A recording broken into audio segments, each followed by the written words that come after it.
जय जिनेंद्र आत्मा चैनल देख रहे सभी दर्शकों का मैं नलिनी स्वागत करती हूं। आइए बढ़ते हैं आज के धार्मिक और सामाजिक समाचारों की ओर। आम आदमी पार्टी ने पत्रकारों के लिए बड़ा ऐलान किया है। आम आदमी पार्टी पंजाब के नेता हरपाल सिंह चीमा ने कहा है कि अगर 2022 के चुनाव में आम आदमी पार्टी की सरकार बनती है तो पंजाब के सभी जिलों में पत्रकारों के लिए सरकारी प्रेस क्लब बनाए जाएंगे। उन्होंने यह भी ऐलान किया है कि पत्रकारों के लिए स्वास्थ्य सुविधाएं और जरूरी वस्तुओं के लिए भी सरकारी सुविधाएं दी जाएगी। उन्होंने और क्या कुछ कहा, आप भी सुने। मैं सारे पंजाब के पत्रकार भाईचारे का धन्यवाद करदागा कि वो पंजाब दे विच अच्छियां गल्लां सामने लैके आउंदे ने, पंजाब के लोगों के दुख तकलीफां सामने लैके आउंदे ने कि और डेमोक्रेसी का चौथा पिलर ने। सो अज उन्होंने वालों जी मंग रखी गई है कि पंजाब के सारे जिलों में सरकारी प्रेस क्लब बनाने संबंधी मंग पत्र जो सानूं दिता जा रहा है। सो बिल्कुल ये तुहाडी जायज़ मंग आ, क्योंकि तुहाडे बैठण दे लई ਤੁਹਾਡੇ ਲਈ भी जोड़ा है कोई ना कोई इस तरह का प्लेटफार्म होना चाहिए जिथे तुसीं बैठ के मसलियां दे भी डिस्कस कर सको, जिथे तुसीं बैठ के सानूं जिहड़े लीडर साहबान आउंदे ने, ऑफिसर साहबान आउंदे ने, कोई समाज सेवी आउंदे ने कि उन्हां दी गल्लां भी सुन सको। सो बिल्कुल तुहाडी जायज़ मंग आ। आम आदमी पार्टी जो सरकार बनूगी ये पहल के आधार पर जिहड़ा है असीं लागू करांगे। बिल्कुल इहनूं चोण मैनीफेस्टो दे विच असीं लागू करांगे। जिहड़ी ये मद जिहड़ी है तुहाडी डिमांड दी ये चोण मैनीफेस्टो दे विच पावांगे। कैमरामैन विकास के साथ राजेश मेहरा की रिपोर्ट। लुधियाना के जसपाल बांगर गरीब नगरी में श्री सत्यनारायण सेवा संस्थान की तरफ से स्वामी रामाशंकर पांडे की अगुवाई में 100 से अधिक पौधे लगाए गए। इस मौके स्वामी रामाशंकर पांडे ने कहा कि पौधे लगाना कोई बड़ी बात नहीं बल्कि इसकी देखभाल करना सबसे बड़ी बात है। उन्होंने लोगों को पौधे लगाने की अपील करते हुए कहा कि पेड़ों से हमें ऑक्सीजन प्राप्त होता है और वातावरण भी साफ होता है। उन्होंने और क्या कुछ कहा, आप भी सुने।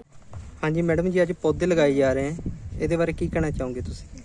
हम लोग को बहुत अच्छा लग रहा है कि आज स्वामी जी नगरी में आए हैं और हर घर के दरवाजे पे कम से कम 2 पौधे लगा रहे हैं और इससे आगे चल के बहुत अच्छा होगा कि हम लोगों को फल फूल के साथ साथ छाँव के साथ साथ ऑक्सीजन में भी जो गिरावट देखने को मिली है पिछले लॉकडाउन में वो सब एक साथ कवरेज हो जाएगा और उसके साथ साथ फल फूल लकड़ियाँ भी मिलेगी। और ये स्वामी जी के द्वारा हम लोगों के प्रति बहुत ही अच्छा कार्य रहा, बहुत ही सराहनीय कार्य है जिसका हम लोग दिल से आभारी है कॉलोनी वासी।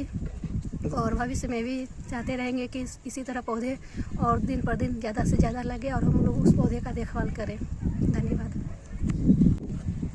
हाँ जी, स्वामी रामाशंकर पांडे जी आज पौधे लगाए गए हैं, इसके बारे क्या कहना चाहोगे?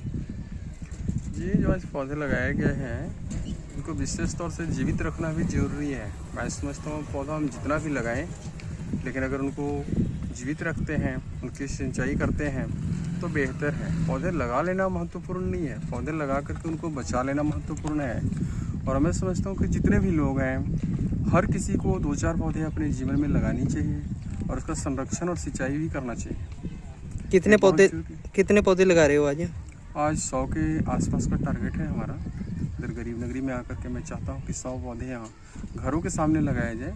और उन घर वाले से एक रिक्वेस्ट है, मेरा प्रार्थना है कि जो पौधा हम लगा के जा रहे हैं उन पौधों को सिंचित करते रहें ताकि बड़े होकर के समाज को और मानव जाति को ऑक्सीजन मिलता रहे उससे, क्योंकि ऑक्सीजन ही जीवन है। अगर ऑक्सीजन नहीं मिलेगा तो हम जीवित कैसे रहेंगे? आने वाले जो हमारे भविष्य है उसमें ऑक्सीजन की बहुत ही आवश्यकता पड़ेगी और धीरे धीरे ऑक्सीजन लेवल हमारा माइनस होते जा रहा है। उसको बचाने के लिए हर किसी को पौधा लगाना अति आवश्यक है। कैमरामैन सलमान के साथ राजेश मेहरा की रिपोर्ट। बहुजन समाज पार्टी की ओर से जिला प्रधान अमृतसर शहरी तरसेम भोला और पार्टी कार्यकर्ताओं की ओर से थाना बी डिवीजन के बाहर प्रदर्शन किया गया और पुलिस के उच्च अधिकारियों को मांग पत्र दिया गया। इस अवसर पर तरसेम भोला ने बताया कि अमृतसर पुलिस कमिश्नर के पास अलग अलग पुलिस थाने में जनता की काफी शिकायतें पेंडिंग पड़ी हुई है। उन्होंने कहा कि अगर पीड़ित परिवारों की शिकायतों का निपटारा 1 सप्ताह के भीतर न किया गया तो बहुजन समाज पार्टी द्वारा पुलिस कमिश्नर के दफ्तर का घेराव किया जाएगा। उन्होंने और क्या कुछ कहा, आप भी सुनिए। हाँ जी, बोले भाजी आज ਜਿਹੜਾ ਧਰਨਾ ਲਾਇਆ ਗਿਆ ਕਿ ਕਿਸ ਗੱਲ ਨੂੰ ਲੈ ਕੇ ਲਾਇਆ ਗਿਆ? देखो जी, गरीब लोगों ने कई तो दरखास्तां दित्तियां इत्थे और कई लड़ाई झगड़े दियां, कई धोखा धड़ी दियां ਸਭ ਤੋਂ ਮਸਲਾ ਜਿਹੜਾ ਕਣਕ ਦਾ ਮੁੱਦਾ ਆ। ਗਰੀਬ ਲੋਕਾਂ ਦੀ ਮਜਬੂਰੀ ਦਾ ਡਿਪੂ ਵਾਲੇ ਤੇ ਡਿਪੂਆਂ ਦੇ ਇੰਸਪੈਕਟਰ ਜਿਹੜੇ ਆ ਉਹਨਾਂ ਦਾ ਫਾਇਦਾ ਉਠਾਉਂਦੇ ਆ। ਉਹ ਦਿਹਾੜੀ ਤੋੜ ਕੇ ਦਫ਼ਤਰਾਂ ਵਿੱਚ ਜਾ ਨਹੀਂ ਸਕਦੇ। ਉਹਨਾਂ ਦੀ ਜਿਹੜੀ ਕਣਕ ਆ, ਬੱਚੇ ਦਾ ਨਾਂ ਪਾ ਦਿੱਤਾ ਕਾਰਡ ਦੇ ਵਿੱਚ, ਸਿਆਣੇ ਜੀਆਂ ਦੇ ਨਾਂ ਹੀ ਨਹੀਂ ਪਾਏ। ਜੇ ਪਾਏ ਆ ਤਾਂ ਉਹ ਫਰਜ਼ੀ ਪਾਏ ਆ। ਉਹਨਾਂ ਦੀ ਕਣਕ ਜਿਹੜੀ ਆ ਉਹ ਦੂਜੇ ਕਢਾਈ ਜਾਂਦੇ ਆ। ਮੰਨ ਲਓ ਜੇ ਮੂਧਲਾਂ ਦੇ ਪਿੰਡ ਦੀ ਗੱਲ ਕਰ ਲਈਏ, ਮੂਧਲਾਂ ਦੇ ਪਿੰਡ ਦੇ ਵਿੱਚ 700 ਕਾਰਡ ਬਣਿਆ, ਮੰਨ ਲਓ 700 ਕਾਰਡ ਬਣਿਆ ਤੇ 80 ਬੰਦਿਆਂ ਨੂੰ ਕਣਕ ਮਿਲਦੀ ਆ। ਹਾਂਜੀ, 620 ਕਿੱਥੇ ਜਾਂਦੇ? ਉਹ ਉੱਥੇ ਪਰਸੋਂ ਵੀ ਇੱਕ ਇਨਕੁਆਰੀ ਹੋਈ ਆ, ਰਿਟਾਇਰ ਅਫਸਰ ਸਾਹਿਬ ਆ, ਉਹਨਾਂ ਨੇ ਇਨਕੁਆਰੀ ਕੀਤੀ ਆ, ਮੌਜੂਦਾ ਅਫਸਰਾਂ ਨੂੰ ਮੰਗਾਇਆ ਔਰ ਕੱਲ ਫੇਰ ਆਪਣੇ SP 3 ਸਾਹਿਬ, DCP 3 ਉਹ ਕੱਲ ਮੂਦਲ ਜਾ ਕੇ ਆਪਣੀ ਇਨਕੁਆਰੀ ਕਰਨਗੇ। ਔਰ ਜੋ ਡੀਪੂਆਂ ਦੇ ਤੇ ਇੰਸਪੈਕਟਰਾਂ ਦੇ ਖਿਲਾਫ ਸਾਡੀ ਮੰਗ ਇਹੋ ਹੀ ਆ ਕਿ ਜੋ ਗਰੀਬਾਂ ਦਾ ਰਾਸ਼ਨ ਖਾ ਰਹੇ ਆ ਉਹਨਾਂ ਦੇ ਖਿਲਾਫ ਕਾਰਵਾਈ ਕੀਤੀ ਜਾਵੇ। ਅਗਰ ਜੇ ਮੰਨ ਲਓ 19 ਤਰੀਕ ਤੱਕ ਕੋਈ ਸਾਨੂੰ ਇਨਸਾਫ ਨਹੀਂ ਮਿਲਿਆ ਤੇ 26 ਤਰੀਕ ਨੂੰ ਪੁਲਿਸ ਕਮਿਸ਼ਨਰ ਦੇ ਦਫ਼ਤਰ ਅੱਗੇ ਅਸੀਂ ਧਰਨਾ ਮਾਰਾਂਗੇ, ਜਿਸ ਦੀ ਜ਼ਿੰਮੇਵਾਰੀ ਪੁਲਿਸ ਪ੍ਰਸ਼ਾਸਨ ਤੇ ਪੰਜਾਬ ਸਰਕਾਰ ਦੀ ਹੋਏਗੀ। ਔਰ ਉਹਦੇ ਵਿੱਚ ਕੋਈ ਵੀ ਨੁਕਸਾਨ ਹੋਇਆ ਤੇ ਜ਼ਿੰਮੇਵਾਰ ਪੁਲਿਸ ਹੋਏਗੀ, ਕਿਉਂਕਿ ਗਰੀਬ ਲੋਕ ਬੜੇ ਦੁਖੀ ਆ। ਮਹਿੰਗਾਈ ਇੰਨੀ ਹੋ ਚੁੱਕੀ ਆ ਕਿ ਜਿਹਦਾ ਘਰ ਦਾ ਗੁਜ਼ਾਰਾ ਕਰਨਾ ਬੜਾ ਮੁਸ਼ਕਲ ਹੋ ਚੁੱਕਾ। ਅਸੀਂ ਹੱਥ ਜੋੜ ਕੇ ਬੇਨਤੀ ਕਰਦੇ ਰਹੇ ਹਾਂ ਕਿ ਪੁਲਿਸ ਨੇ ਚੋਰੀ ਨੂੰ ਰੋਕਣਾ, ਹੇਰਾ ਫੇਰੀ ਨੂੰ ਰੋਕਣਾ। ਅਸੀਂ ਪੁਲਿਸ ਕੋ ਬਾਰ-ਬਾਰ ਇਸ ਕਰਕੇ ਜਾ ਰਹੇ ਹਾਂ ਵੀ ਤੁਹਾਡਾ ਫਰਜ਼ ਬਣਦਾ ਚੋਰੀ ਰੋਕਣੀ, ਤੁਹਾਡਾ ਫਰਜ਼ ਬਣਦਾ ਹੇਰਾ ਫੇਰੀ ਰੋਕਣੀ। ਔਰ ਜੇ ਤੁਸੀਂ 19 ਤਰੀਕ ਤੱਕ ਸਾਨੂੰ ਇਨਸਾਫ ਨਾ ਦਿੱਤਾ ਤੇ 26 ਤਰੀਕ ਨੂੰ ਪੁਲਿਸ ਕਮਿਸ਼ਨਰ ਦੇ ਦਫ਼ਤਰ ਅੱਗੇ ਧਰਨਾ ਮਾਰਾਂਗੇ, ਜਿਸ ਦੀ ਜ਼ਿੰਮੇਵਾਰੀ ਕੋਈ ਅਨਸਖਾਵੀ ਘਟਨਾ ਵਾਪਰਦੀ ਹੈ ਤੇ ਜ਼ਿੰਮੇਵਾਰ ਪੁਲਿਸ ਪ੍ਰਸ਼ਾਸਨ ਹੋਏਗਾ, ਪੰਜਾਬ ਸਰਕਾਰ ਹੋਏਗੀ। ਜੈ ਭੀਮ, ਜੈ ਭਾਰਤ, ਵਾਹਿਗੁਰੂ ਜੀ ਕਾ ਖਾਲਸਾ, ਵਾਹਿਗੁਰੂ ਜੀ ਕੀ ਫਤਿਹ। ਹੋਲਡਰਾਂ ਦੇ ਖਿਲਾਫ ਕਾਮਰੇਡ ਤਰਸੇਮ ਸਿੰਘ ਭੋਲਾ ਜੀ ਵੱਲੋਂ 9 ਐਪਲੀਕੇਸ਼ਨਾਂ ਦਿੱਤੀਆਂ ਗਈਆਂ। ਮੂਦਲ ਦੀ, ਮਕਬੂਲਪੁਰਾ, ਜੌੜਾ ਫਾਟਕ, ਰਸੂਲਪੁਰ ਕਲਰ ਦੇ ਵੱਖ-ਵੱਖ ਇਲਾਕਿਆਂ ਦੀ, ਜਿੱਥੇ ਕਿ ਇਹਨਾਂ ਨੇ ਦੱਸਿਆ ਕਿ ਜਿਹੜੇ ਇਹਨਾਂ ਦੀ ਐਪਲੀਕੇਸ਼ਨਾਂ 'ਚ ਮੇਨ ਦੋਸ਼ ਆ ਕਿ ਜਿਹੜੇ ਰਾਸ਼ਨ ਕਾਰਡ ਨੇ ਉਹਨਾਂ ਦੇ ਵਿੱਚ ਮੰਨ ਲਓ ਇੱਕ ਪਰਿਵਾਰ ਦੇ ਵਿੱਚ 3 ਜੀ ਨੇ ਤੇ ਉਹਦੇ ਨਾਲ 4-5 ਬੰਦੇ ਜਿਹੜੇ ਆ ਫਰਜ਼ੀ ਨਾਂ ਪਾਏ ਗਏ ਆ ਡਿਪੂ ਕਾਰਡ ਦੇ ਵਿੱਚ, ਅਤੇ ਉਹਨਾਂ ਦਾ ਜਿਹੜਾ ਰਾਸ਼ਨ ਆ ਉਹ ਜਿਹੜਾ ਵਾ ਉਹਨਾਂ ਨੂੰ ਜਿੱਦਾਂ ਕਿਸੇ ਦੀ ਪਰਿਵਾਰ ਦੀ 60 ਕਿਲੋ ਕਣਕ ਬਣੀ ਆ, ਉਹਦੇ ਨਾਲ 4-5 ਨਾਂ ਹੋਰ ਪਾ ਦਿੱਤੇ ਆ। ਉਹਦੀ ਜਿਹੜੀ ਕਣਕ ਆ 1.5 ਕੁਇੰਟਲ ਬਣ ਗਈ, ਪਰ ਉਹ ਕਣਕ ਜਾਂ ਹੋਰ ਸਮਾਨ ਜਿਹੜਾ ਉਹਨਾਂ ਨੂੰ ਵੱਖ-ਵੱਖ ਜਗ੍ਹਾ ਹੋਰ ਬੰਦੇ ਜਿਹੜੇ ਉਹ ਸਪਲਾਈ ਲੈ ਗਏ ਆ ਵੀ ਉਹਦੀ ਜਿਹੜੀ ਪੜਤਾਲ ਕਰਕੇ ਆ ਉਹਦੀ ਕਾਰਵਾਈ ਕੀਤੀ ਜਾਵੇ। ਜਿਹਦੇ ਸਬੰਧ ਦੇ ਵਿੱਚ ਐਪਲੀਕੇਸ਼ਨਾਂ ਜਿਹੜੇ ਪਹਿਲਾਂ ਸਟੇਟਮੈਂਟਾਂ ਅਸਾਂ ਲਿਖ ਲਈਆਂ ਨੇ, ਜਿਹੜਾ ਉਹਨਾਂ ਦੇ ਮਹਿਕਮੇ ਦਾ ਰਿਕਾਰਡ ਉਹ ਹਾਸਲ ਕਰ ਲਿਆ ਵਾ।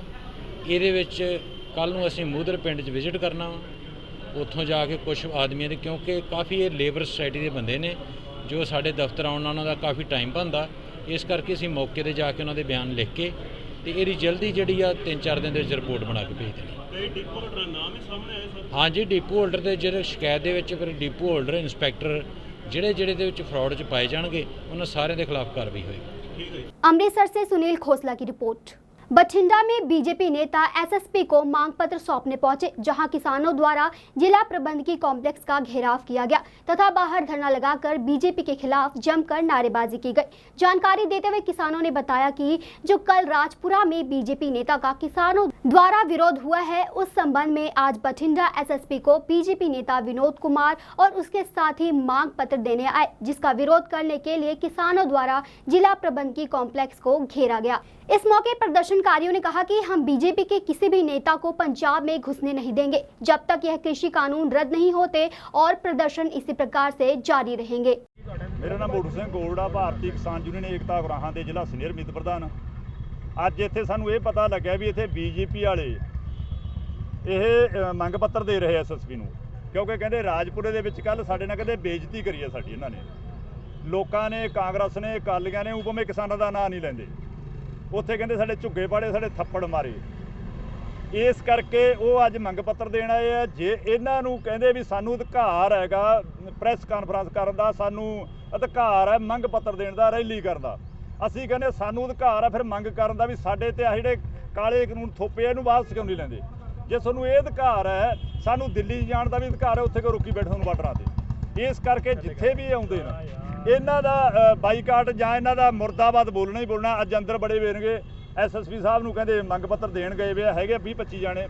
ਜਦੋਂ ਵੀ ਚਾਰੇ ਗੇਟਾਂ ਦੇ ਸਾਡੇ ਬੰਦੇ ਖੜਾਏ ਵੇ ਨੇ, ਜਿੱਧਰੋਂ ਵੀ ਨਿਕਲਣਗੇ ਇਹਨਾਂ ਦਾ ਮੁਰਦਾਬਾਦ ਬੁਲਾਵਾਂਗੇ, ਕਿਉਂਕਿ ਸ਼ਾਂਤਮੂਰ ਅਸੀਂ ਜਿਹੜਾ ਰੱਖਦੇ ਆ ਰੋਜ਼ਾਨਾ ਹੀ। ਤੇ ਵਿੱਚ ਕੁਝ ਬੰਦੇ ਭਾਈ ਸਾਡੇ ਉਹ ਵੀ ਹੁੰਦੇ ਆ ਜਿਹੜੇ ਭਾਈ ਲੀੜੇ ਵੀ ਪਾੜ ਜਾਂਦੇ, ਲੱਪੜ ਵੀ ਮਾਰ ਜਾਂਦੇ, ਕਿਉਂਕਿ ਲੱਪੜਾਂ ਦੀ ਲੈ ਕੀ ਹੈ। ਹੁਣ ਇਹਨਾਂ ਨਾਲ ਤੁਹਾਨੂੰ ਇੱਕ ਗੱਲ ਦੱਸਦਾ ਵੀ ਬਾਂਦਰ ਕਿਲਾ ਚੱਲਿਆ ਕਰੂ, ਪੁਰਾਣੀ ਖੇਡ ਹੈ ਇਹ। ਅੱਗੇ ਫਿੱਡੇ ਇਕੱਠੇ ਕਰ ਲੈਂਦੇ ਤੇ ਬੰਦਾ ਘੁੱਕਦਾ, ਜਿਹੜਾ ਉਹ ਫਿੱਡੇ ਚੱਕੇ ਜਾਂਦਾ, ਇੱਕ ਦੋ ਫਿੱਡੇ ਤੇ ਭੱਜ ਲੈਂਦਾ, ਫਿਰ ਉਹਦੇ ਫਿੱਡੇ ਪੈਂਦੇ। ਉਹ ਇਹਨਾਂ ਨੂੰ ਹੁਣ ਬਾਂਦਰ ਕਿਲਾ ਚੱਲਣਾ ਹੈਗਾ ਇਹਨਾਂ ਦਿਨਾਂ ਦੇ ਵਿੱਚ। ਇਹ ਬਾਂਦਰ ਕਿਲੇ ਵਾਲੀ ਨਵੀਂ ਖੇਡ ਅਸੀਂ ਲਿਆਤੀ, ਹਰੇਕ ਥਾਂ ਦੇ 76 ਪਿਆ ਕਰਨਗੇ ਇਹਨਾਂ ਤੇ। ਇਦੋਂ ਗਾਹਾਂ ਕਬੱਡੀ ਹੁੰਦੀ ਹੈ, ਇਹ ਕਬੱਡੀ ਦੇ ਵਿੱਚ ਇਹ ਮੈਚ ਜਿੱਤ ਜਾਂਦੇ ਨੇ, ਭਾਵੇਂ ਉਹਦੇ ਏਜ ਦੇ ਵਿੱਚ ਆਇਆ ਤੇ ਕੰਧ ਟਪਾ ਕੇ ਟਪਾਤਾ, ਕਿਉਂਕਿ ਉਹਨੂੰ ਕਬੱਡੀ ਕਹਿੰਦੇ ਜਿਹੜਾ ਭੱਜ ਜਾਂਦਾ। ਜਿਹੜੇ ਦੇ 76 ਪੈਂਦੇ ਹੁਣ ਉਹਨੂੰ ਬਾਂਦਰ ਕਿਲਾ ਕਹਿੰਦੇ ਆ। ਉਹ ਬਾਂਦਰ ਕਿਲਾ ਖੇਡਣਾ ਇਹਨਾਂ ਨਾਲ। ਤੇ ਜਿੰਨਾ ਚਿਰ ਕਾਲੇ ਕਾਨੂੰਨ ਵਾਪਸ ਨਹੀਂ ਲੈਂਦੇ, ਉਹਨਾਂ ਚਿਰ ਪੰਜਾਬ ਦੇ ਵਿੱਚੋਂ ਅਸੀਂ ਇਹਨਾਂ ਨੂੰ ਮੂੰਹ ਨਹੀਂ ਕੱਢਣ ਦੇਵਾਂਗੇ। ਜਿੱਥੇ ਜਾਣਗੇ ਮਗਰ ਜਾਵਾਂਗੇ। ਅਸੀਂ ਮਰੇ ਪਏ ਹਾਂ, ਸਾਨੂੰ ਸੜਕਾਂ ਤੇ ਕੱਢ ਲਿਆ, ਸਾਡੀਆਂ ਫਸਲਾਂ ਦਾ ਕੀ ਹਾਲ ਹੈ। ਜੇ ਉਹ ਕਾਲੇ ਕਾਨੂੰਨ ਵਾਪਸ ਹੋ ਜਾਣ, ਅਸੀਂ ਘਰੋਂ ਘਰੀ ਆ ਜੀ। ਤੁਸੀਂ ਕੀ ਐਸਐਸਪੀ ਆਫਿਸ ਦਾ ਘਿਰਾਓ ਕੀਤਾ ਹੁਣ? ਅਸੀਂ ਤਾਂ ਐਸਐਸਪੀ ਦਾ ਨਹੀਂ ਕਰਾਓ, ਅਸੀਂ ਤਾਂ ਬਾਹਰ ਕੇ ਡਿੱਕੀ ਜਾਂਦੇ ਹਾਂ। ਕੁੰਡੇ ਤਾਂ ਨੇ ਆਪ ਲਾ ਲੇ, ਅਸੀਂ ਤਾਂ ਡੀਕ ਰਹੇ ਹਾਂ ਵੀ ਬਾਹਰ ਆਉਣਗੇ, 4 ਸਪੇਰੇ ਡੀਕ ਰਹੇ ਹਾਂ। ਅਸੀਂ ਨਹੀਂ, ਇਹਨਾਂ ਦੇ ਬੰਦਿਆਂ ਨੇ ਜਿਹੜੀ ਪੁਲਿਸ ਹੈਗੇ, ਪੁਲਿਸ ਅਧਿਕਾਰੀ ਹੈ, ਉਹਨਾਂ ਨੇ ਕੁੰਡਾ ਲਾ ਲਿਆ। ਅਸੀਂ ਅੰਦਰ ਨਹੀਂ ਵੜਨਾ। ਅੱਜ ਤਾਂ ਸੜਕ ਤੇ ਖੜ ਕੇ ਲੋਕਾਂ 'ਚ ਇਹਨਾਂ ਦੀ ਪੱਟੀ ਮੇਸ ਕਰਨੀ ਹੈ, ਨਾ ਕਿ ਅਸੀਂ ਜਾ ਕੇ ਐਸਐਸਪੀ ਦਫ਼ਤਰ 'ਚ ਕੋਈ ਰੌਲਾ ਪਾਉਣਾ, ਉੱਥੇ ਪੱਟੀ ਮੇਸ ਕਰਨੀ। ਬਾਹਰ ਆਉਂਦੇ ਕਾਲੇ ਝੰਡੇ ਲੈ ਕੇ ਮੁਰਦਾਬਾਦ ਕਰਦੇ, ਛੱਡ ਕੇ ਆਵਾਂਗੇ ਇਹਨਾਂ ਨੂੰ। ਇੱਜ਼ਤਮਾਨ ਨਾਲ ਜਿਵੇਂ ਅੱਗੇ ਛੱਡ ਕੇ ਆਉਂਦੇ ਹੈਗੇ, ਉਹ ਇੱਜ਼ਤਮਾਨ ਇਹਨਾਂ ਦਾ ਕਰਾਂਗੇ। बठिंडा से जुगनू शर्मा की रिपोर्ट। जिला पंचायत अध्यक्ष पद के शपथ ग्रहण समारोह में जिला अधिकारी मनीष कुमार वर्मा द्वारा कलेक्ट्रेट पेशागृह में कड़ी सुरक्षा व्यवस्था के बीच नवनिर्वाचित जिला पंचायत अध्यक्ष श्रीमती श्रीकला को व 83वां जिला पंचायत सदस्यों को पद एवं गोपनीयता शपथ दिलाई गई। जिला अधिकारी मनीष कुमार वर्मा ने कहा कि जनपद के विकास के लिए जिला प्रशासन का सहयोग हमेशा मिलता रहेगा। इस मौके पर श्रीकला ने कहा कि जिले में विकास करना मेरी प्राथमिकता रहेगी।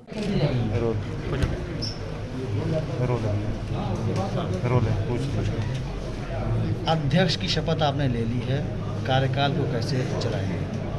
अपना कार्यकाल पीरियड जो है आपको कैसे चलाएंगे? अभी जो डेवलपमेंट जौनपुर के लिए जो चाहिए, सबसे मिलके, मेरा मेंबर से सबसे मिलके और जात धर्म के ऊपर उठकर हम सब लोग विकास के लिए काम करेंगे। और जो भी समस्या है ज़रूर हम इसको 5 साल में पूरी करेंगे। मैम, कई बार ऐसा होता है कि महिलाएं जरूर सीट पे बैठती हैं, लेकिन वो बाकायदा वो बतौर रबड़ स्टैम्प के रूप में यूज़ की जाती हैं, पीछे पर्दे के पीछे से कोई और चलाता है। हम सॉरी, इस बार ऐसा नहीं होगा, क्योंकि इस बार ज़्यादा महिलाओं ने जीत गए और सब लोग एजुकेटेड है। और ये सब पर्सनली हम मॉनिटर करेंगे कि हम लोग खुद काम करेंगे। एक चीज़ ये बताएं, असिस्टेंस जब आपने नामांकन किया तो आपके घर छापा पड़ा, फिर जब चुनाव में आप उतरी तो फिर आपके घर छापा पड़ा, आज आप शपथ ले रहे हैं, एक दिन पहले आपके घर पे नोटिस चस्पा की गई है, धारा 82। कैसे देख रहे हैं आप उसको? कभी कभी ऐसा होता है कि जब जीत हो जाते हैं थोड़ा बहुत इसके ऊपर दबाव भी होता है।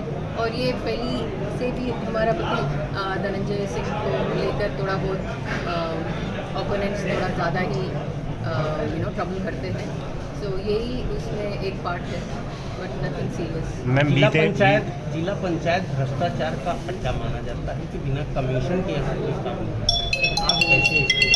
ये बिल्कुल गलत है। एटलीस्ट इस बार ऐसा नहीं होगा।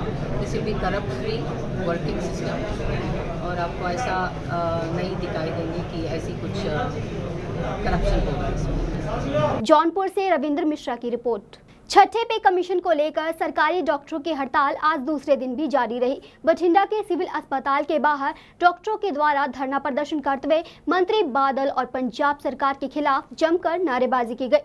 जानकारी देते हुए डॉक्टरों ने बताया कि हमारी पंजाब सरकार से यही गुजारिश है कि हमारी मांगे पूरी की जाए, ताकि हम अपने काम दोबारा से ठीक ढंग से कर सके। और अगर सरकार ने हमारी मांग ना मानी तो आने वाले समय में संघर्ष को और तेज किया जाएगा। मैं डॉक्टर अंजलि बंसल से बच्चों के माहिर हस्पताल पोस्टेड हाँ। ਅੱਜ ਦਾ ਇਹ ਸੰਘਰਸ਼ ਜਿਹੜੀ ਸਾਡੀ state Punjab medical officer civil services association ਵੱਲੋਂ 3 ਦਿਨਾਂ ਦੀ ਕਾਲ ਹੈ, ਅੱਜ ਉਹਦਾ ਦੂਸਰਾ ਦਿਨ ਹੈ। ਇਹਦੇ ਵਿੱਚ ਅਸੀਂ OPD ਸੇਵਾਵਾਂ ਬੰਦ ਕੀਤੀਆਂ ਹੋਈਆਂ, ਲੇਕਿਨ ਐਮਰਜੈਂਸੀ ਪਲੱਸ ਪੋਸਟਮਾਰਟਮ ਕੰਟੀਨਿਊ ਹੋ ਰਿਹਾ। ਅਸੀਂ ਲਗਾਤਾਰ ਸੰਘਰਸ਼ ਕਰ ਰਹੇ ਹਾਂ ਅਤੇ ਪੰਜਾਬ ਸਰਕਾਰ ਨੂੰ ਬਾਰ-ਬਾਰ ਇਹ ਬੇਨਤੀ ਕਰਦੇ ਹਾਂ ਕਿ ਡਾਕਟਰਾਂ 'ਤੇ ਇੰਨਾ ਜ਼ੁਲਮ ਨਾ ਕੀਤਾ ਜਾਏ, ਜਿਹੜੇ ਕਿ ਅਸੀਂ ਆਪਦੀ ਪਰਸਨਲ ਹਿੱਤਾਂ ਨੂੰ ਛੱਡ ਕੇ ਸਰਕਾਰ ਦਾ ਸਾਥ ਦਿੰਦੇ ਹੋਏ ਕਰੋਨਾ ਦੇ ਟਾਈਮ ਦੇ ਦੌਰਾਨ ਇਹਨਾਂ ਦਾ ਪੂਰਾ ਸਾਥ ਦਿੱਤਾ ਹੈ। ਲੋਕਾਂ ਦੀ ਤਾਂ ਇਹ ਦਿਲ ਨਾਲ ਅਸੀਂ ਸੇਵਾ ਕੀਤੀ ਹੈ। ਕਿਰਪਾ ਕਰਕੇ ਸਾਡੇ ਹੱਕਾਂ 'ਤੇ ਡਾਕਾ ਨਾ ਪਾਇਆ ਜਾਏ। ਸਾਡਾ ਜਿਹੜਾ ਬੰਦਾ ਹੈਗਾ, ਸਾਡਾ NPA ਰਿਲੇਟਿਡ ਮੁੱਦਾ ਹੈ ਜਾਂ ਸਾਡਾ HRA ਘਟਾਇਆ ਗਿਆ ਜਾਂ ਸਾਡਾ ਡੀ-ਲਿੰਕ ਕੀਤਾ ਗਿਆ, ਸਾਡੀ ਬੇਨਤੀ ਸੁਣੀ ਜਾਏ। ਅਸੀਂ ਸ਼ਾਂਤਪੂਰਵਕ ਤਰੀਕੇ ਨਾਲ ਬਾਰ-ਬਾਰ ਇਹ ਸਰਕਾਰ ਨੂੰ ਅਨੁਰੋਧ ਕਰ ਰਹੇ ਹਾਂ ਕਿ ਸਾਡੀ ਉਹਨਾਂ 'ਤੇ ਹੱਕਾਂ ਦੇ ਉੱਤੇ ਗੌਰ ਕਰਨ ਅਤੇ ਸਾਨੂੰ ਸਾਡਾ ਹੱਕ ਦੇਣ। ਦੁਬਾਰਾ ਸ਼ੁਰੂ ਹੋਇਆ ਪ੍ਰੋਟੈਸਟ ਕੱਲ੍ਹ ਤੋਂ, ਅੱਜ ਸੈਕੰਡ ਡੇ ਹੈਗਾ। ਸਾਡਾ ਜਿਹੜੀਆਂ ਡਿਮਾਂਡਸ ਅਸੀਂ ਪੇਸ਼ ਕੀਤੀਆਂ, NPA ਡੀ-ਲਿੰਕ ਕੀਤਾ, ਸਰਕਾਰ ਦਾ ਹਜੇ ਤੱਕ ਸਾਡੇ ਨਾਲ ਬੇਰੁਖੀ ਵਾਲਾ ਬਤੀ ਰਹੀ ਹੈ। ਇਸ ਕਰਕੇ ਸਾਡਾ ਇਹ ਸੰਘਰਸ਼ ਹੋਰ ਗਰੁੱਪ ਤਿਆਰ ਕਰ ਰਿਹਾ। ਕੱਲ੍ਹ ਨੂੰ ਅਸੀਂ ਫਿਰ ਇੱਦਾਂ ਹੀ ਬੈਠਾਂਗੇ। ਪਰਸੋਂ ਤੋਂ ਸਾਡੀਆਂ OPD ਜਿਹੜੀਆਂ ਪੈਰਲਲ ਚੱਲਣਗੀਆਂ। ਅਸੀਂ ਸਰਕਾਰ ਦੀਆਂ ਬਿਲਡਿੰਗਾਂ 'ਚ ਨਹੀਂ ਬੈਠਾਂਗੇ, ਸਾਈਡ 'ਤੇ ਅਸੀਂ ਟੇਬਲ ਲਾ ਕੇ ਉਹਦੇ ਮਰੀਜ਼ ਦੇਖਾਂਗੇ, ਕਿਉਂਕਿ ਸਾਨੂੰ ਦੁੱਖ ਵੀ ਹੈਗਾ ਵੀ ਮਰੀਜ਼ ਅਸੀਂ ਮੁੜ ਰਹੇ ਆ, ਪਰ ਸਰਕਾਰ ਦਾ ਸਾਡੇ ਪ੍ਰਤੀ ਨਾ ਬਚ ਕੇ ਵਤੀਰਾ ਹੈਗਾ, ਕੋਈ ਧਿਆਨ ਨਹੀਂ ਦੇ ਰਹੀ ਸਰਕਾਰ ਸਾਡੀ। ਜੇ ਆਪਾਂ ਗੱਲ ਕਰੀਏ ਜੀ, ਪਿਛਲੀ ਵਾਰ ਤੁਹਾਨੂੰ ਇੱਕ ਭਰੋਸਾ ਦਿੱਤਾ ਗਿਆ ਸੀਗਾ। ਹਾਂਜੀ, ਭਰੋਸਾ ਦੇਣ ਤੋਂ ਬਾਅਦ ਤੁਸੀਂ ਦੁਬਾਰਾ ਕੰਮ ਤੋਂ ਪਰਤ ਆਏ ਸੀ। ਹੁਣ ਅਗਲੀ ਰਣਨੀਤੀ ਕੀ ਹੈ? ਸੰਘਰਸ਼ ਇਸੇ ਤਰ੍ਹਾਂ ਜਾਰੀ ਰਹੇਗਾ? ਮੈਂ ਜੁਆਇੰਟ ਐਕਸ਼ਨ ਕਮੇਟੀ ਦਾ ਮੈਂਬਰ ਵੀ ਹਾਂ ਜੀ। ਮੈਂ Punjab Ayurvedic doctor medical services ਦਾ ਪ੍ਰੈਜ਼ੀਡੈਂਟ ਹਾਂ, ਪੰਜਾਬ ਨੂੰ ਰਿਪਰੈਜ਼ੈਂਟ ਕਰ ਰਿਹਾ। ਸਾਡੀ ਸੈਕਟਰੀ ਹੈਲਥ ਨਾਲ ਵੀ ਮੀਟਿੰਗ ਹੋਈ ਸੀ, ਸਿਹਤ ਮੰਤਰੀ ਨਾਲ ਵੀ ਉਹਨਾਂ ਨੇ ਆਸ਼ਵਾਸਨ ਦਿੱਤਾ ਸੀ ਵੀ ਤੁਸੀਂ 2-4 ਦਿਨਾਂ 'ਚ ਸਟ੍ਰਾਈਕ ਵਾਪਸ ਲੈ ਲਓ, ਅਸੀਂ ਕਰ ਦਿਆਂਗੇ ਤੁਹਾਡਾ, ਪਰ ਹਜੇ ਤੱਕ ਆਸ਼ਵਾਸਨ ਹੀ ਹੈ, ਲਾ ਰਹੀ ਹੈ ਸਰਕਾਰ ਦੇ, कुछ नहीं किया गया अभी तक। बठिंडा से जुगनू शर्मा की रिपोर्ट। आवारा कुत्तों का कहर दिन ब दिन बढ़ता ही जा रहा है। ऐसा ही एक मामला गुरदासपुर से सामने आया, जहां तड़के करीब 3 बजे घर से निकले प्रवासी मजदूर को आवारा कुत्तों ने निशाना बनाया, जिससे प्रवासी मजदूर गंभीर रूप से घायल हो गया और इलाज के दौरान उसकी मौत हो गई। यह दुखद घटना दुकान के बाहर लगे CCTV कैमरे में कैद हुई। को नगर कौंसल गुरदासपुर वालों लास्ट ईयर ਇਹਦਾ ਕੰਟੈਕਟ ਜਿਹੜਾ ਸਟੈਰਲਾਈਜ਼ ਦਾ ਅਸੀਂ ਦਿੱਤਾ ਸੀ, ਜਿਹੜੀ ਉਹ ਗੁਜਰਾਤ ਦੀ ਪੂਜਾ ਇੰਟਰਪ੍ਰਾਈਜ਼ਰ ਨੂੰ ਫਰਮ ਨੂੰ ਗਿਆ ਸੀ, ਉਹਦੇ ਵਿੱਚ ਕਾਫੀ ਅਸੀਂ ਕੁੱਤਿਆਂ ਨੂੰ ਜਿਹੜੀ ਨਸਬੰਦੀ ਕਰਵਾਈ ਗਈ ਆ।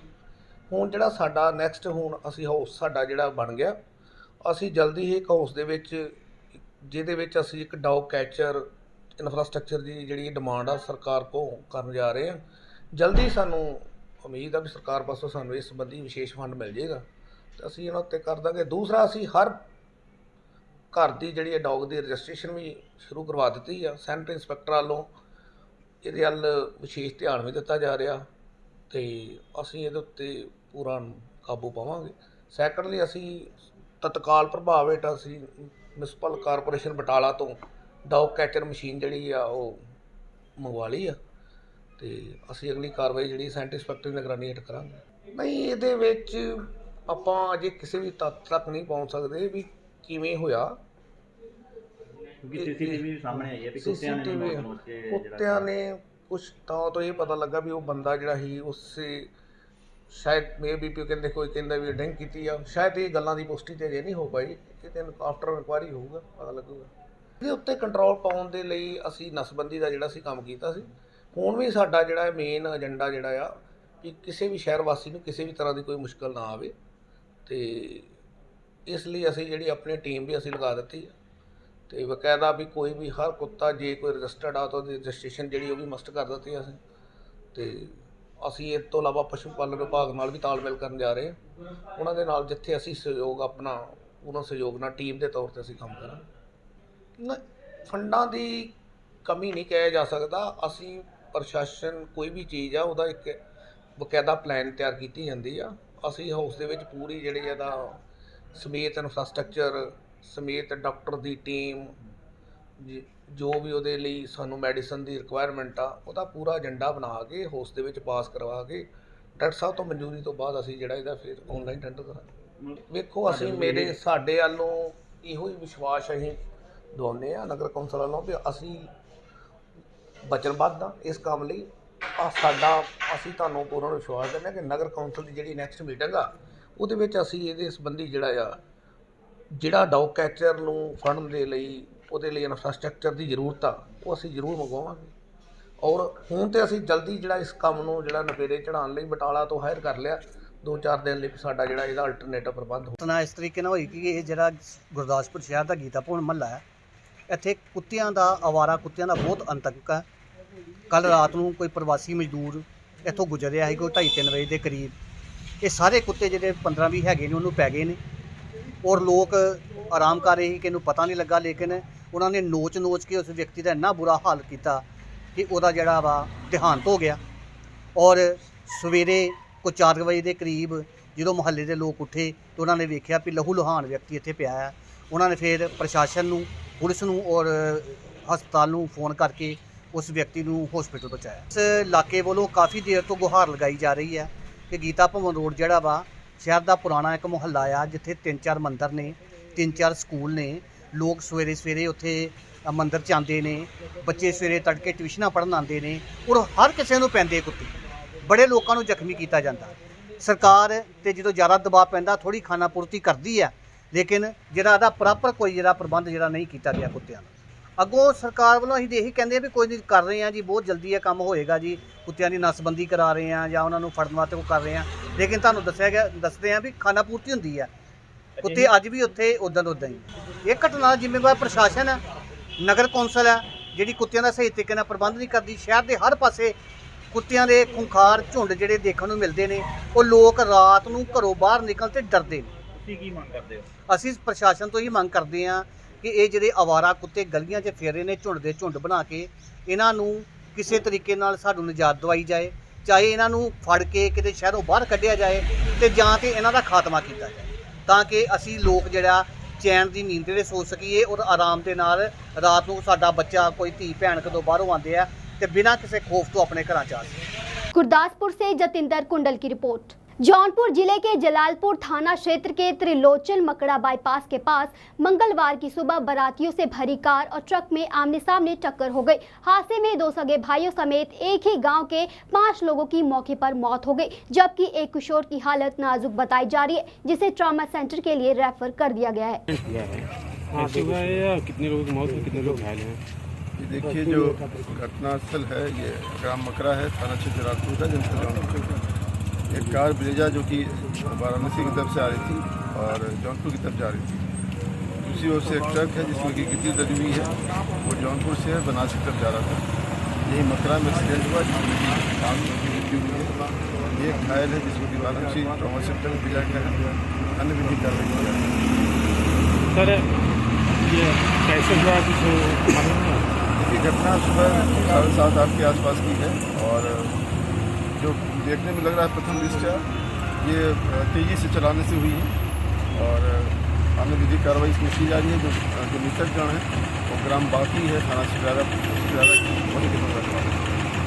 जौनपुर से रविंद्र मिश्रा की रिपोर्ट। गुरदासपुर के बटाला के पास पड़ते गांव चहल के नौजवान सिमरनजीत टोक्यो में हो रही ओलंपिक में हॉकी टीम में खेल रहा है। इसके बारे में सिमरनजीत के कोच रंजीत सिंह और उसके ताया रशपाल सिंह ने बताया कि उनको खुशी है कि उनके बच्चे को ओलंपिक के लिए चुना गया है। वो इसके लिए काफी खुश है और वो चाहते हैं कि उनका बच्चा जीतकर देश और अपने गाँव का नाम रोशन करे। उन्होंने बताया कि सिमरनजीत पहले भी कई मेडल जीत चुका है। उन्होंने और क्या कुछ कहा आप भी सुने। सिमरनजीत सिंह एक ओलंपिक टीम ਦੇ ਵਿੱਚ ਸਿਲੈਕਟ ਹੋਇਆ, ਪਿੰਡ ਚਾਲ ਕਲਾਂ ਨੂੰ ਬਿਲੋਂਗ ਕਰਦਾ ਉਹ, ਤੇ ਸ਼ੁਰੂ ਤੋਂ ਹੀ ਉਹਨੂੰ ਬਚਪਨ ਤੋਂ ਹੀ ਹਾਕੀ ਦਾ ਬਹੁਤ ਸ਼ੌਂਕ ਸੀ, ਇੱਥੇ ਹੀ ਖੇਡਦਾ ਸੀ।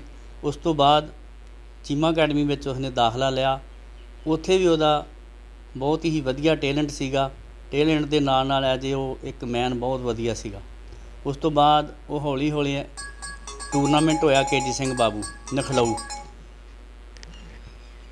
ਉੱਥੇ ਖੇਡਣ ਗਏ ਆਪਾਂ, ਸਾਡਾ ਫਾਈਨਲ ਨਖਲਊ ਦੇ ਨਾਲ ਸੀਗਾ ਤੇ ਉੱਥੇ ਬਹੁਤ ਹੀ ਵਧੀਆ ਖੇਡਿਆ, ਟੂਰਨਾਮੈਂਟ ਦਾ ਬੈਸਟ ਪਲੇਅਰ ਨਿਕਲਿਆ। ਉੱਥੇ ਜਮਨ ਲਾਲ ਸ਼ਰਮਾ ਸੀਗਾ, ਇੰਡੀਆ ਹਾਕੀ ਦੇ ਉਹ IHF ਇੰਡੀਆ ਹਾਕੀ ਦੇ ਪ੍ਰਧਾਨ ਸੀਗੇ। ਉਹਨਾਂ ਨੇ ਖੁਦ ਮੈਨੂੰ ਆਵਾਜ਼ ਮਾਰੀ ਵੀ ਜਿਹੜੇ ਬਟਾਲੇ ਟੀਮ ਦੇ ਕੋਚ ਆ ਚੀਮਾ ਹਾਕੀ ਅਕੈਡਮੀ ਦੇ, ਉਹ ਮੇਰੇ ਕੋਲ ਆਓ। ਮੈਂ ਗਿਆ, ਉਹਨਾਂ ਨੇ ਮੈਨੂੰ ਸੱਦ ਕੇ ਇਹੋ ਕਿਹਾ ਵੀ ਇਹ ਬੱਚਾ ਬਹੁਤ ਹੋਣਹਾਰ ਆ, ਆਉਣ ਵਾਲੇ ਟਾਈਮ ਦੇ ਵਿੱਚ ਇਹ ਇੰਡੀਆ ਜ਼ਰੂਰ ਖੇਡੂਗਾ, ਓਲੰਪੀਅਨ ਬਣੂਗਾ। ਉਹ ਅੱਜ ਉਹ ਦਿਨ ਆ ਗਿਆ ਸਾਡੇ ਵਾਸਤੇ। ਉਹ ਪਲੇਅਰ ਨੇ ਸਾਨੂੰ ਇੱਕ ਖੇਡ ਕੇ ਦੱਸਿਆ, ਆਪਣਾ ਵਧੀਆ ਹੁਨਰ ਜਿਹੜਾ ਉਹ ਗਰਾਊਂਡ ਦੇ ਵਿੱਚ ਦਿਖਾਇਆ ਤੇ ਅੱਜ 올림픽 ਟੀਮ ਦੇ ਵਿੱਚ ਉਹ ਸਿਲੈਕਟ ਹੋਇਆ। ਤੇ ਅਸੀਂ ਆਸ ਕਰਦੇ ਹਾਂ, ਪ੍ਰਮਾਤਮਾ ਅੱਗੇ ਅਰਦਾਸ ਕਰਦੇ ਹਾਂ ਕਿ ਉਹ ਜਿੱਥੇ ਆਪਣੇ 17 ਤਰੀਕ ਨੂੰ ਜਾ ਰਹੇ ਆ ਜਾਪਾਨ ਵਿਖੇ ਟੋਕੀਓ ਵਿੱਚ 올림픽 ਹੋ ਰਹੀ, ਉਹ 올림픽 ਵਿੱਚ ਮੈਡਲ ਲੈ ਕੇ ਆਉਣ, ਜੋ ਕਿ ਅਸੀਂ ਇੰਡੀਆ ਹਾਕੀ ਟੀਮ ਜਿਹੜੀ ਸਾਡੀ ਬਹੁਤ ਹੀ ਸਮੇਂ ਤੋਂ ਪਛੜੀ ਆ। ਅਸੀਂ 올림픽 ਤੋਂ ਅਜੇ ਤੱਕ ਕੋਈ ਮੈਡਲ ਨਹੀਂ ਲਿਆ, ਕਦੀ 5ਵੀਂ ਪੋਜੀਸ਼ਨ, ਕਦੀ 8ਵੀਂ, ਕਦੀ 7ਵੀਂ। ਤੇ ਐਰਕਾਂ ਸਾਨੂੰ ਇੰਨੀ ਆਸ ਜ਼ਰੂਰ ਆ ਕਿ ਸਾਡੇ ਪੰਜਾਬ ਦੇ 19 ਦੇ ਵਿੱਚੋਂ 11 ਪਲੇਅਰ ਜਿਹੜੇ ਪੰਜਾਬ ਦੇ ਹਨ ਤੇ ਉਹ ਸਾਨੂੰ ਪੂਰੀ ਆਸ ਉਮੀਦ ਆ ਕਿ ਐਰਕਾਂ ਜ਼ਰੂਰ ਮੈਡਲ ਲੈ ਕੇ ਆਉਣਗੇ, ਵਧੀਆ ਪ੍ਰਦਰਸ਼ਨ ਕਰਨਗੇ 올림픽 ਦੇ ਵਿੱਚ। ਅਸੀਂ ਇਹੋ ਹੀ ਫੇਰ ਅਰਦਾਸ ਕਰਦੇ ਹਾਂ ਕਿ ਟੀਮ ਦੇ ਵਿੱਚ ਜਿਹੜੀ 올림픽 ਦੇ ਵਿੱਚ ਮੈਡਲ ਲੈ ਕੇ ਆਉਣ। ਆਪਣੇ ਜ਼ਿਲ੍ਹੇ ਦੇ ਕਿੰਨੇ? ਆਪਣੇ ਜ਼ਿਲ੍ਹੇ ਦੇ ਇਸ ਜ਼ਿਲ੍ਹੇ ਦਾ ਗੁਰਦਾਸਪੁਰ ਜ਼ਿਲ੍ਹੇ ਦਾ ਸਿਮਰਨਜੀਤ ਸਿੰਘ ਆ। ਤੇ ਤੁਹਾਨੂੰ ਅੱਗੇ ਵੀ ਕਿਹਾ ਵੀ ਐਸੇ ਹੀ ਪਰਿਵਾਰ ਨੂੰ ਬਿਲੋਂਗ ਕਰਦਾ ਸਰਦਾਰ ਗੁਰਜੰਟ ਸਿੰਘ, ਜਿਹੜਾ ਉਹ ਵੀ 올림픽 ਟੀਮ ਦੇ ਵਿੱਚ ਸਿਲੈਕਟ ਹੋਇਆ। ਉਹ ਭਣੇਵਾ ਸਾਡੇ ਇੱਥੋਂ ਪਿੰਡ ਦਾ, ਉਹ ਵੀ ਮੇਰਾ ਹੀ ਚੇਲਾ ਆ, ਮੇਰੇ ਕੋਲ ਖੇਡਿਆ ਚੀਮਾ ਹਾਕੀ ਅਕੈਡਮੀ। ਉਹ ਵੀ ਬਹੁਤ ਪਹਿਲਾਂ ਵੀ ਜੂਨੀਅਰ ਵਰਲਡ ਕੱਪ, ਇਹ ਦੋਨੇ ਹੀ ਪਲੇਅਰ ਜਿਹੜੇ ਪਹਿਲਾਂ ਗੁਰਜੰਟ ਸਿੰਘ ਨੇ ਗੋਲ ਮਾਰਿਆ ਜੂਨੀਅਰ ਵਰਲਡ ਕੱਪ 'ਚ, ਤੇ ਦੂਸਰਾ ਗੋਲ ਜਿਹੜਾ ਸੀਗਾ ਜਦੋਂ ਵਰਲਡ ਕੱਪ ਜਿੱਤੇ ਆ ਜੂਨੀਅਰ, ਉਦੋਂ ਸਿਮਰਨਜੀਤ ਸਿੰਘ ਦਾ ਦੂਸਰਾ ਗੋਲ ਸੀਗਾ।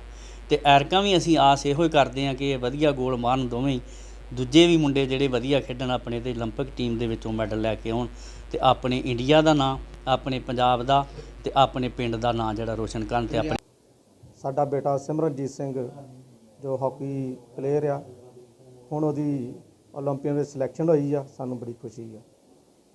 ਛੋਟਾ ਹੁੰਦਾ ਹੀ ਇਹਦਾ ਖੇਡਣ ਨੂੰ ਬਹੁਤ ਸ਼ੌਂਕ ਸੀਗਾ ਤੇ ਮੇਰੇ ਦੋਸਤ ਰਣਜੀਤ ਸਿੰਘ ਚੀਨਾ ਹਾਕੀ ਕੋਚ ਸੀਗੇ, ਮੈਂ ਉਹਨਾਂ ਨਾਲ ਗੱਲ ਕੀਤੀ, ਉਹਨਾਂ ਨੇ ਫਿਰ ਸ਼ਾਹਬਾਦ ਹਾਕੀ ਅਕੈਡਮੀ ਵਿੱਚ ਇਹਨੂੰ ਲੈ ਗਏ। 2 ਸਾਲ ਉੱਥੇ ਉਹਨਾਂ ਨੇ ਰਾਤ ਦਿਨ ਟ੍ਰੇਨਿੰਗ ਇਹਨੂੰ ਦਿੱਤੀ। ਉਸ ਤੋਂ ਬਾਅਦ ਸਰਜੀਤ ਹਾਕੀ ਅਕੈਡਮੀ ਜਲੰਧਰ ਇਹਦੀ ਸਿਲੈਕਸ਼ਨ ਹੋ ਗਈ। ਉੱਥੇ 6-7 ਸਾਲ ਲਗਾਤਾਰ ਪ੍ਰੈਕਟਿਸ ਕਰਦਾ ਰਿਹਾ। ਉਹਦੇ ਵਿੱਚ ਬਹੁਤ ਸਾਰੇ ਟੂਰਨਾਮੈਂਟ ਖੇਡੇ, ਜਿਨ੍ਹਾਂ ਦੇ ਵਿੱਚ ਇੱਕ ਲਖਨਊ ਜੂਨੀਅਰ ਵਰਲਡ ਕੱਪ ਹੋਇਆ, ਜੋ ਸਾਡੇ ਮਨ 'ਚ ਸੀ ਕਿ ਅਸੀਂ ਜਾ ਕੇ ਵੇਖੀਏ। ਸੈਮੀਫਾਈਨਲ ਮੈਚ ਜਿੱਦਣ ਸੀ, ਉਸ ਦਿਨ ਅਸੀਂ ਅੰਮ੍ਰਿਤਸਰ ਏਅਰਪੋਰਟ ਤੋਂ ਜਦੋਂ ਫਲਾਈਟ ਲੈ ਕੇ ਦਿੱਲੀ ਜਾਣਾ ਸੀ, ਦਿੱਲੀ ਤੋਂ ਲਖਨਊ ਜਾਣਾ ਸੀ, ਧੁੰਦ ਕਾਰਨ ਫਲਾਈਟ ਲੇਟ ਹੋ ਗਈ। ਅਸੀਂ ਸੋਚੀਏ ਕਦੀ ਜਾਈਏ ਕਦੀ ਨਾ ਜਾਈਏ, ਕਰਦਿਆਂ ਕਰਾਉਂਦਿਆਂ ਅਸੀਂ ਫਿਰ ਇਹ ਸੋਚਿਆ ਕਿ ਚਲੋ ਜੇ ਸੈਮੀ ਹਾਰ ਜਾਣਗੇ ਤਾਂ ਅਸੀਂ ਥਰਡ ਮੈਚ ਜਿਹੜਾ ਥਰਡ ਪੋਜੀਸ਼ਨ ਦਾ ਮੈਚ ਉਹੀ ਵੇਖ ਲਵਾਂਗੇ। ਅਸੀਂ ਜਦੋਂ ਲਖਨਊ ਏਅਰਪੋਰਟ 'ਤੇ ਉਤਰੇ, ਸਾਨੂੰ ਫੋਨ ਆਇਆ ਕਿ ਆਸਟ੍ਰੇਲੀਆ ਨੂੰ ਸਟੋਕਾਂ 'ਤੇ ਜਿਹੜੀ ਆ ਸਾਡੀ ਇੰਡੀਆ ਟੀਮ ਜਿੱਤ ਗਈ ਆ, ਔਰ ਸਾਨੂੰ ਉਸ ਵੇਲੇ ਬੜੀ ਖੁਸ਼ੀ ਹੋਈ। ਔਰ ਤੀਸਰੇ ਦਿਨ ਫਿਰ ਫਾਈਨਲ ਮੈਚ ਸੀਗਾ, ਉਹ ਵੀ ਨਿਊਜ਼ੀਲੈਂਡ ਨੂੰ ਜਿੱਤਿਆ ਤੇ ਬੜੀ ਮਨ ਨੂੰ ਖੁਸ਼ੀ ਹੋਈ। ਇਹੀ ਉਮੀਦ ਬੈਲਜੀਅਮ ਹੁਣ ਸਿਲੈਕਸ਼ਨ ਹੋਈ ਹੈ, ਕੀ ਚਾਹੁੰਦੇ? ਹਾਂਜੀ, ਹੁਣ ਕਿੱਥੇ ਸਿਲੈਕਸ਼ਨ ਹੋਈ ਹੈ, ਤੁਸੀਂ ਕੀ ਚਾਹੁੰਦੇ ਹੋ? ਹੁਣ ਤੇ ਬੜੀ ਖੁਸ਼ੀ ਆ ਜੀ। ਅਸੀਂ ਤੇ ਹਾਕੀ ਐਸੋਸੀਏਸ਼ਨ ਦਾ ਧੰਨਵਾਦ ਕਰਦੇ ਹਾਂ ਜਿਨ੍ਹਾਂ ਨੇ ਇਹਨਾਂ ਬੱਚਿਆਂ ਨੂੰ ਮੌਕਾ ਦਿੱਤਾ, ਔਰ ਪ੍ਰਮਾਤਮਾ ਕਰੇ ਕਿ ਬੱਚੇ ਗੋਲਡ ਲੈ ਕੇ ਆਉਣ। ਕਿੱਥੇ ਸਿਲੈਕਸ਼ਨ ਕਿੱਥੇ ਜਾ ਰਹੇ ਹੋ? ਇਹ ਟੋਕੀਓ ਜਾ ਰਹੇ ਆ ਜੀ, ਜਾਪਾਨ 17 ਤਰੀਕ ਨੂੰ। ਕਾਹਦੀ ਸਿਲੈਕਸ਼ਨ ਹੋਈ? ਇਹ 올림픽 ਵਾਸਤੇ। ਕੀ ਕਹਿਣਾ ਚਾਹੋਗੇ? ਬੜੀ ਖੁਸ਼ੀ ਆ ਜੀ, ਇਹ ਤੋਂ ਵੱਧ ਖੁਸ਼ੀ ਹੋਰ ਕੀ ਹੋ ਸਕਦੀ ਆ। ਬੱਚਿਆਂ ਨੇ ਰਾਤ ਦਿਨ ਮਿਹਨਤ ਕੀਤੀ ਸੀ। ਤੁਹਾਨੂੰ ਪਤਾ ਕਿ ਭਗਤੀ ਕਰਨੀ ਸੌਖੀ ਆ ਤੇ ਗਰਾਊਂਡ ਦੇ ਵਿੱਚ ਖੇਡਣਾ ਬੜਾ ਔਖਾ ਆ। ਛੋਟੇ ਛੋਟੇ ਬੱਚੇ ਜਦੋਂ ਧੁੰਦਾਂ ਪੈਂਦੀਆਂ ਵਾ, ਕੋਹਰਾ ਪੈਂਦਾ, ਉਦੋਂ ਵੀ ਗਰਾਊਂਡਾਂ ਦੇ ਵਿੱਚ 4-4 ਵਜੇ ਜਾ ਕੇ ਸਵੇਰੇ ਵਿਚਾਰੇ ਖੇਡਦੇ ਆ। ਤੇ ਅੱਜ ਉਸ ਭਗਤੀ ਨੂੰ ਰੱਬ ਨੇ ਭਾਗ ਲਾਇਆ ਆ। शुक्रिया उस वाहेगुरु दा। गुरदासपुर से जतिंदर कुंडल की रिपोर्ट। आज के समाचार बस यहीं तक। कल फिर हाजिर होंगे कुछ नए धार्मिक और सामाजिक समाचारों के साथ। तब तक मुझे दे आज्ञा। जय जिनेंद्र।